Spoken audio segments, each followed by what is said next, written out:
Donc la Bible est réelle, mes frères et sœurs. Le coma est réel. Nous sommes, nous Bantous, nous les Bantous, nous avons été chassés de l'Israël antique et nous avons subi des migrations. Nous avons été chassés de l'Israël antique et nous avons été dispersés, comme le dit le coma.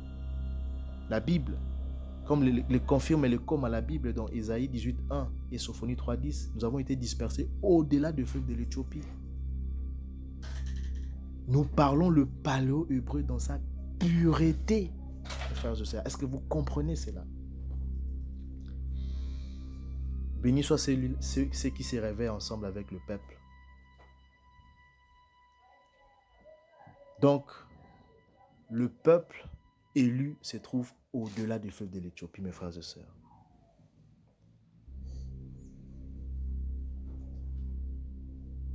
Vous avez compris, vous avez vu, nous venons de voir ensemble avec vous que nous, le Bantou, nous parlons le paléo-hébreu dans sa pureté. Donc, ne négligeons pas nos langues Bantou, que ce soit les Likikongo ou les Lingala. Par contre, nous devons les utiliser et nous devons toujours en prendre soin et toujours se référer à nos langues. Parce que ces langues regorgent beaucoup de secrets et beaucoup de codes. Vous comprenez? Donc, voilà, mes frères et sœurs, c'est que j'ai voulu vous révéler cet après-midi. Beluka à tous mes frères et à tous mes frères et sœurs, pardon. Que Dieu, que Tata Nzambi vous bénisse. Souvenez-vous, il faut toujours avoir l'amour du coma. Lisez beaucoup le coma. Lisez beaucoup le coma. Comme la Bible nous le recommande. Dans le livre de Isaïe que vous appelez Ésaïe 34, je crois 16. Il faut beaucoup lire le coma et mettez en pratique le coma. Repentez-vous, mes frères et sœurs. Repentez-vous. Délaissez vos péchés et vivez continuellement dans la crainte de Tata Nzambi. Donc voilà, mes frères et sœurs, ce que je voulais vous révéler cet après-midi. Beluka à tous et à la prochaine.